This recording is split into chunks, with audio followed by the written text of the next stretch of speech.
Explore the journey of life. Bine ați venit la Bangkok. După 10 ani ne întoarcem în Bangkok. Da.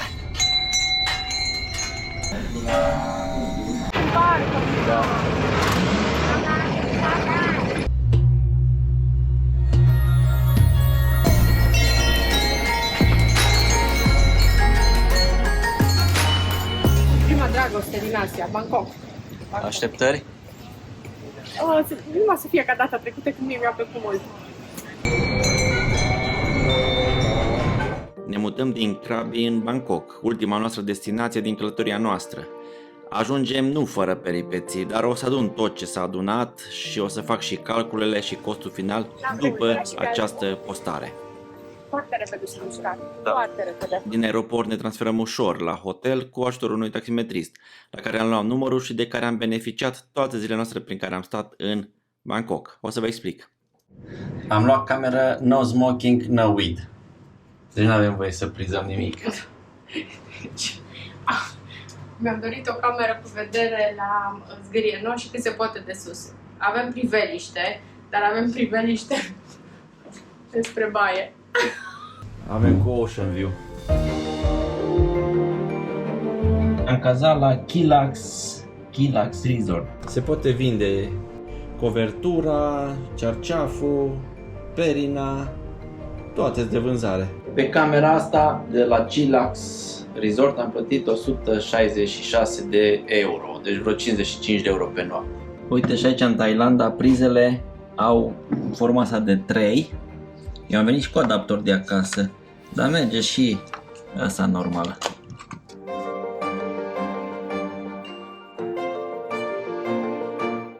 Infinity Pool. De cât se vede acolo.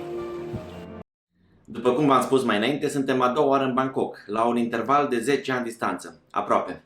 Dacă prima dată a fost ineditul situației, pentru că eram prima dată și totul era super nou pentru noi, de data asta eram a doua oară. Și cumva veneam și aveam și termeni de comparație din trecut. Am stat câteva zile în Bangkok, pe parcursul cărora ne-am făcut mai multe planuri, să vedem ceea ce nu am bifat data trecută și să revedem unele lucruri pe care le-am făcut un pic mai în grabă prima dată. Și o să le iau pe rând, o să fac cumva așa un top 10. Sunt mai multe atracții decât 10, dar le-am și combinat. Adică dacă fac o atracție și iese ceva mai mult în zona respectivă, să le fac la pachet. O să vi le prezint așa cum le-am făcut, în ordine cronologică. Atracția numărul 1 este The Golden Mountain. Este un templu, templul pe Muntele de Aur. Ăsta era nu foarte departe de noi, am luat un tuk-tuk.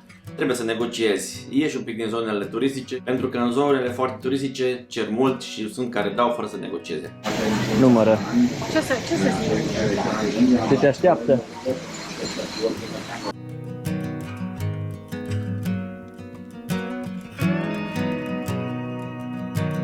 Ne-am bucurat foarte mult de sunetele care ni le oferea templul de acolo. Trage de țeghea aia.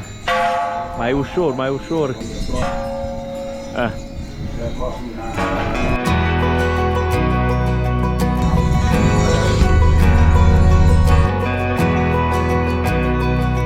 Se face o mică drumeție pe munte, te bucuri de vreme, te bucuri de priveliște.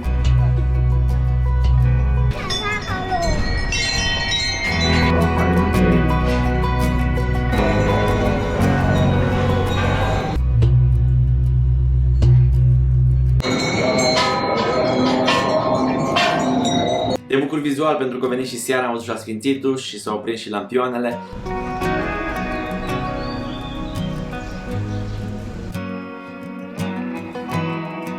Și era cumva o combinație așa faină, o introducere faină în atmosfera din Bangkok. Activitate zilnică. Sucul de fructe. Mai schimbăm fructele acum.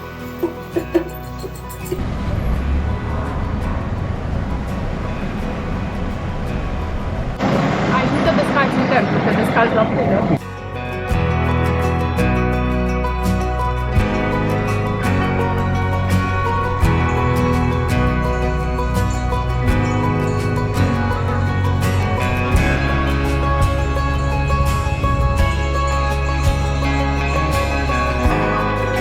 Happy New Year 2024. Mergem la atracția numărul 2, pentru că viața în Bangkok, viața de noapte este extraordinară. Fiindcă am ratat prima dată să vizităm cartierul chinezesc, ca și atracția numărul 2 este cartierul chinezesc. Este o nebunie, deci dacă vrei să guști, să mănânci, să ai o experiență culinară, cartierul chinezesc.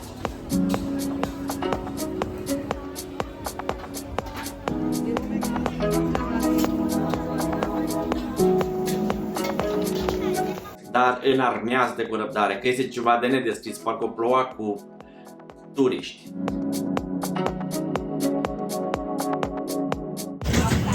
No, faci o corte.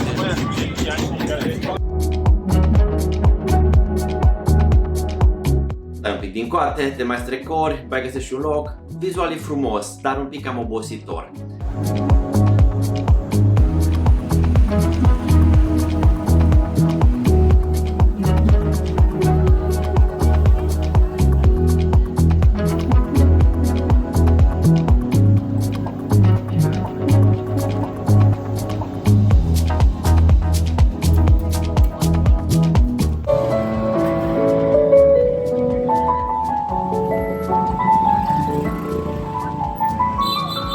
Transferul din cartierul chinezesc spre hotel, tot cu tuk-tuk-ul, dar am ieșit din zona turistică pentru că să cer niște prețuri exorbitante. Am mers 100-200 de metri și am găsit prețuri rezonabile. Și ne-am dus în a doua locație, care era foarte aproape de hotelul nostru.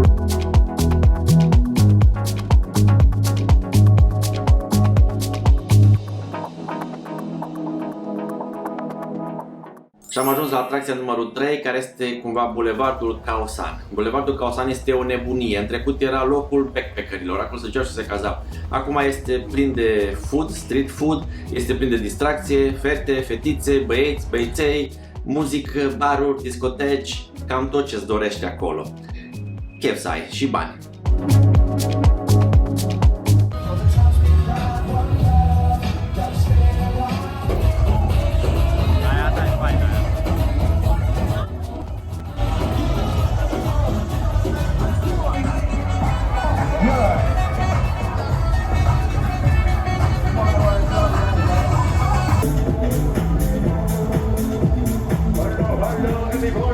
Ne-am plimbat pe aici, destul de mare nebunie.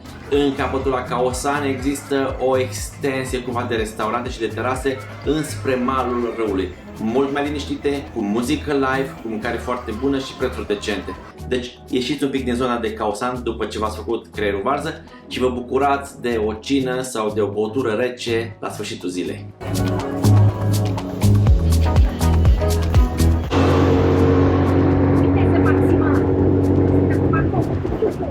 Atracția numărul 4 este piața plutitoare. Prima dimineață în Bangkok.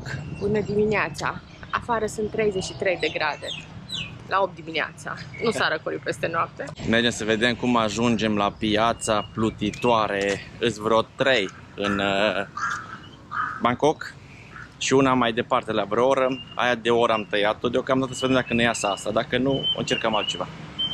Dar noi ne-am dus și am crezut că o să luăm o bărcuță, ne plimbăm pe acolo și scăpăm ieftin. La buzunar mă refer. Departe, pentru că ne cereau 2500 de bahi ca să facem plimbare pe acolo o oră. Destul de mult pentru puțin timp. Și atunci aveam numărul taximetristului nostru de la aeroport, care ne-a și propus dacă vrem să mergem la cea mai mare și mai renumită piață plutitoare din Bangkok. L-am sunat, omul a venit, ne-a luat de la hotel și ne-am dus 100 de kilometri de la Bangkok la cea mai renumită piață plutitoare. Pe drum am și văzut cum se construiesc autostrăzi suspendate. Într-adevăr, proiectele, unele din ele sunt întârziate, asta mi-a spus și șoferul, dar ca rezultat vor fi multe autostrăzi suspendate. Să vă arăt o mică imagine, cumva e un spoiler din altă atracție, dar cam așa va arăta autostrăzile la final prin Bangkok. Până la urmă am ajuns și pe piața plutitoare. Ne-am dus în localitate, ne cerea 2500 la amândoi, o barcă. Am zis nu. Am luat mașina. Timp o oră și jumătate. O oră. Am luat mașina, am venit în cea mai mare din asta plutitoare la 100 de kilometri de capitală și am plătit 1000 de bahi dus întors și 4000 de bahi să facem o tură completă. Deci 5000, dublu. Zona asta de piață plutitoare, de fapt, a fost în trecut făcut un canal între două râuri principale. Acest canal a fost foarte mult dezvoltat și cumva este o mică deltă acolo, delta așa în ghilimele, că nu se varsă râul într-o apă mare, dar s-a creat o comunitate, o localitate acolo de oameni care trăiesc din partea asta de turism.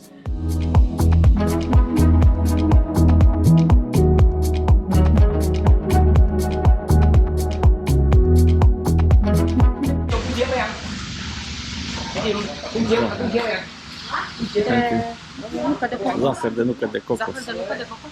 Da. Uite acolo.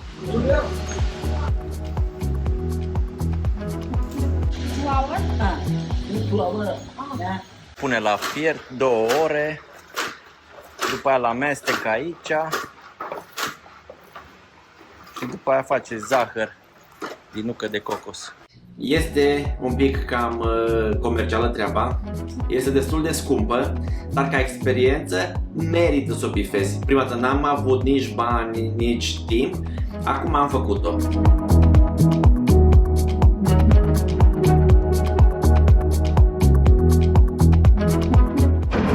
Ne-am cumpărat și noi ceva să mâncăm din barcă. Am intrat în zona super aglomerată. Ne-am plimbat prima dată pe niște canale mai frumos, fără lume, fără nebunie.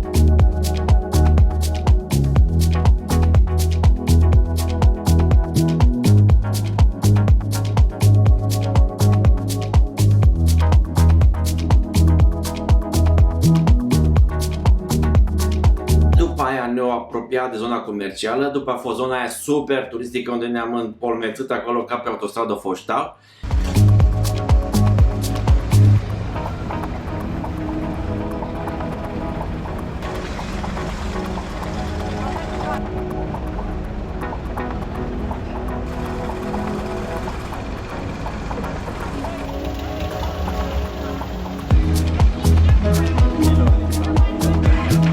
Am văzut și aici un templu foarte frumos. A durat mai mult excursia, am plătit un pic mai mult, dar ne-am bucurat. Deci la final am bifat-o. Prețurile sunt destul de mari în piața asta. La haine și la tot găsești alte zone în Bangkok cu prețuri mai bune. Faptul că vin foarte mulți turiști, nu prea ai timp acum să negociezi, poți să cheltui niște bănuți pentru un suvenir, 2, dar nu mai mult.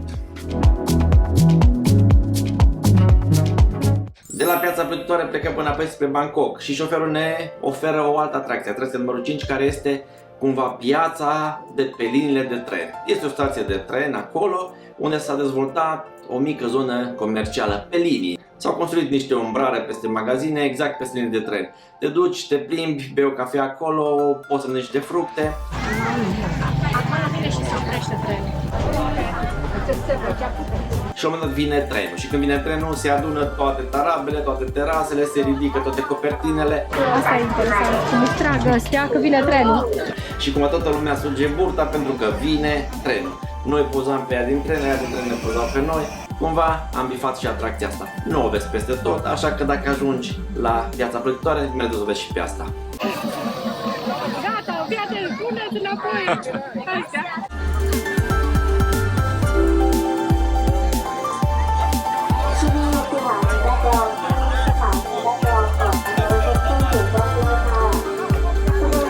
Noi acum am găsit un Bangkok mult mai curat decât ce am văzut noi mai înainte, mult mai cosmopolit și mai scump.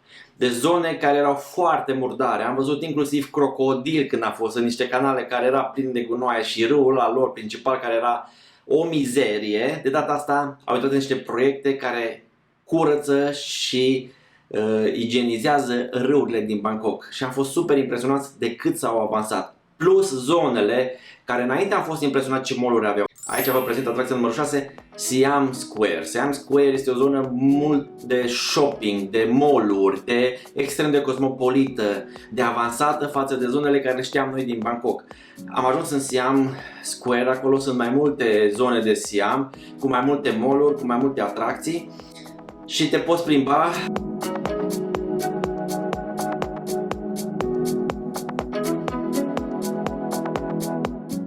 dacă îți dorești ceva de la o anumită firmă, DJI sau de la Garmin sau de la Apple, toate sunt acolo, ca exemplu, sau orice alte chestii de îmbrăcăminte. Și după ce ne-am plimbat și am ascultat muzică live și ne-am bucurat de noua față sau de o altă față Bangkokului, Nici o zi nu pot fără mango.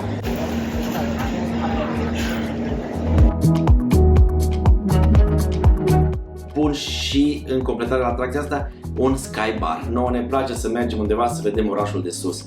Și aici am urcat la sky bar să vedem zona asta de Siam în toată splendoarea lui. N-am fost foarte atenți, am ales un bar mai șmecher și mult mai scump decât ne-am gândit, dar am fost demni, ne-am băut vinul, ne-am băut paharul de vin, ne-am băut bere acolo, ne-am bucurat de priveliște și am coborât foarte demn și foarte drept, fără să facem nicio grimasă de cât ne-a costat. Rămâne surpriză dacă ajungeți și voi pe acolo.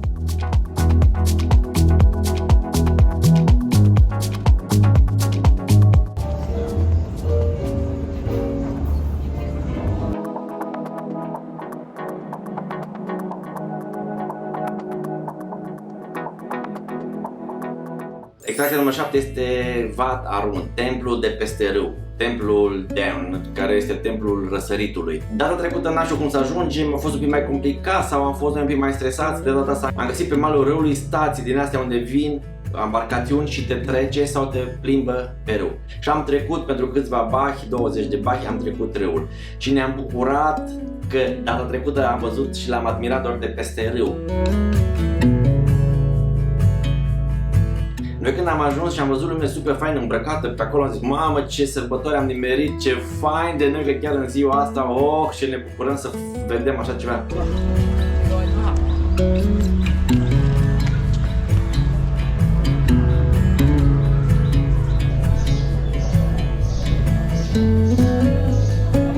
Am intrat în templu și am văzut pe toți, pai, frumoși, îmbrăcați, nuntă, sărbătoare, dar așa, I-am mulți. pozat pe primii, că am zis că nu mai găsim alții. Și pe al doilea, și pe al treilea.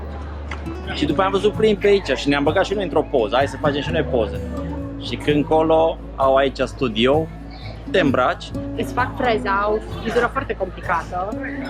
și te aranjează de fotograful, $10, ședința, mare artă. Sărbătoare, îți faci nunta pe aici.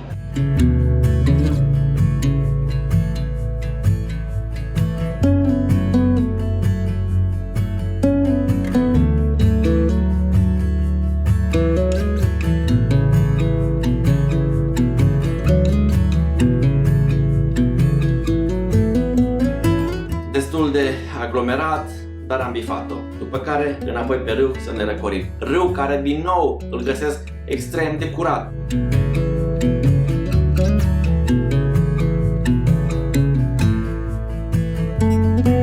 Ce fain aici la ăștia în Bangkok, dar în Thailanda toată. Pe stradă au absolut de toate. Sucuri, fresh-uri. Moșul meu aici storcea 300 de zahăr și dădea suc. Orice poți să mănânci de pe stradă, orice. Atracția numărul 8 este Bayok Sky Hotel. Este cea mai înaltă clădire din Bangkok, etajul 84 am fost noi. Este cea mai frumoasă experiență culinară pe care am avut-o eu din cât îmi amintesc. Pentru că ne-am tocmit acolo, poți să mergi și să petreci 3 ore și ai bucătărie internațională. Urci la etajul 84, sunt câteva opriri pe traseu de care te poți bucura, ieși la prima, faci niște poze.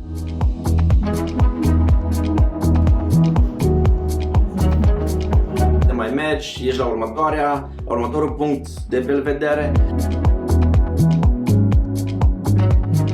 Și ajungi la 84. Și aici există o bucătărie internațională în jurul etajului 84. Vită, tot felul, seafood, toate nebunile, rață de nu știu care. Te duci, le vezi cum sunt gătite, cum sunt preparate, dai comanda și te așezi la masă. După care șef bucătarul vine și te aduce farfuria, plating-ul, aranjate frumos și tot ce trebuie. Pe 40 de euro ne-a costat fără băutură toată cina acolo, de persoană. Păi și ăștia că vin.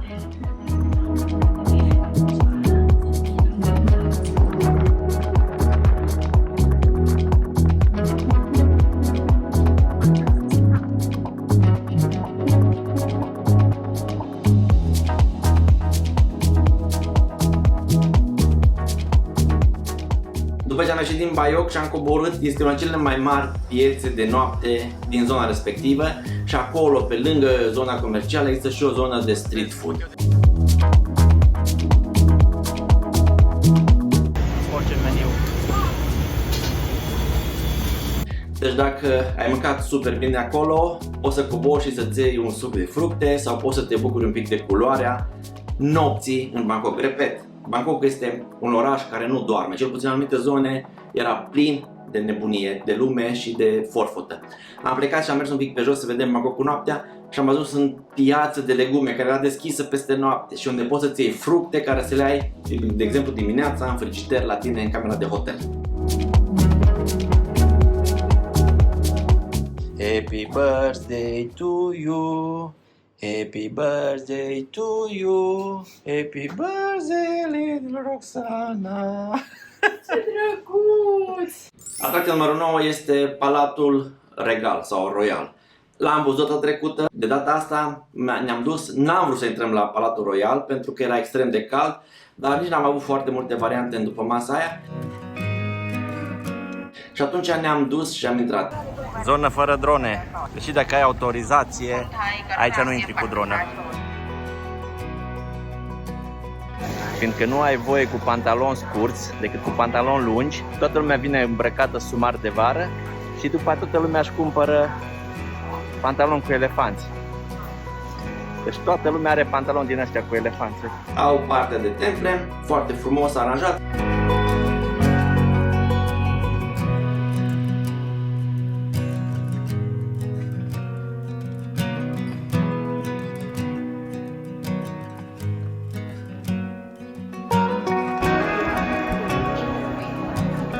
Toți turiștii aproape au elefanți pe ei, pantaloni și fuste. Toată lumea, ui. Au ajuns să poartă așa ceva. Păi da, uite toată lumea, și care vine și care merg încolo sus pe elefanți.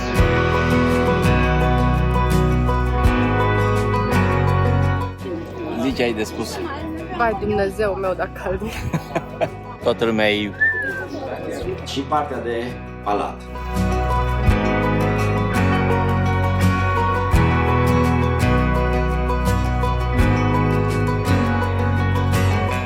Acum, dacă nu l-ai văzut, merită. N-am mai fost impresionat ca prima dată, dar ne-a plăcut pentru că este o altă față. Este foarte frumos, foarte aranjat. Merită o plimbare dacă nu ești foarte rău de căldură. Și atracția numărul 10, pentru că l-am împachetat, este plimbare pe râu. Deci poți să-ți iei o excursie, te plimbi, îți explică cu ghid, dar nu vă recomand așa ceva. Sunt bilete de o zi sau de o excursie în care plătești și poți să ies cum e autobuzul la hip on, hip off, adică pot să mă dau jos și să mă urc de câte ori vreau. Plătești undeva 30-40 de bahi și atunci există o excursie mai lungă pe tot râul sau mai scurtă. Sunt cu 6 opriri sau cu 10 stații sau așa mai departe. Am fost impresionat din nou de râu, cât este de curat și de amenajat și ne-am plimbat, te poți da jos și la templu, poți să dai jos și de o parte și de alta a râului, deci poți într-o zi să ai mai multe obiective cu biletul ăsta.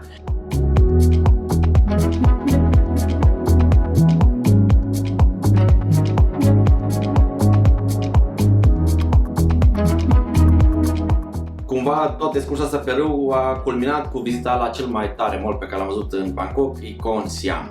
Este chiar pe malul râului, este o nebunie.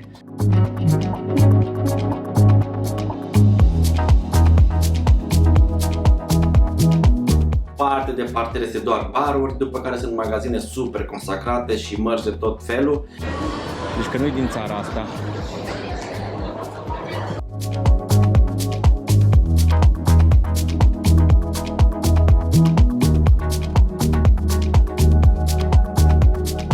Partea de sus, după magazine, sunt restaurante, care mai nebunești.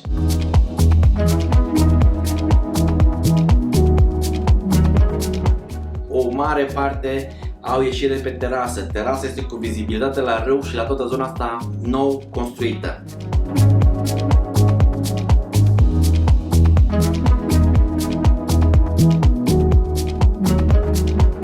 La subsol, dragilor, este cel puțin pe 1-2 nivele zonă de, nu-i street food, e food market.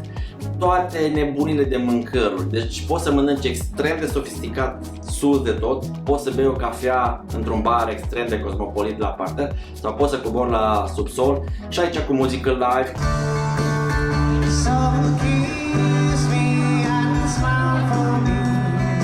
Este un pic mai scump decât dacă mănânci pe stradă, este normal, este o clădire frumoasă și totul este super aranjat. Dar găsești și prețuri bune de care te poți bucura de mâncăruri și de băuturi și de fructe și tot ce vrei pe acolo.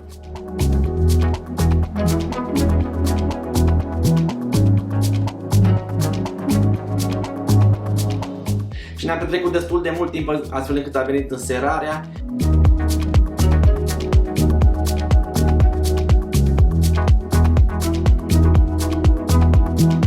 Și seara au program artistic, băieții. După ce aprind luminile și au fontene acolo dansatoare,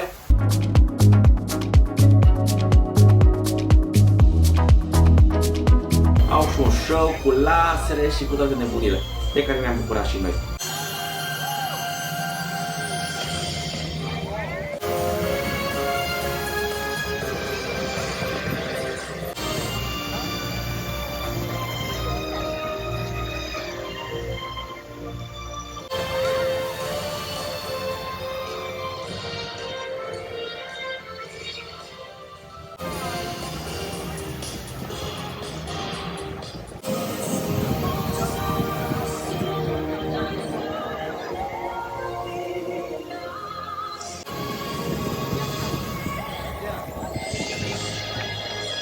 Iar drumul înapoi spre hotel a fost din nou pe râu să vedem în toată splendoarea lui Bangkok seara.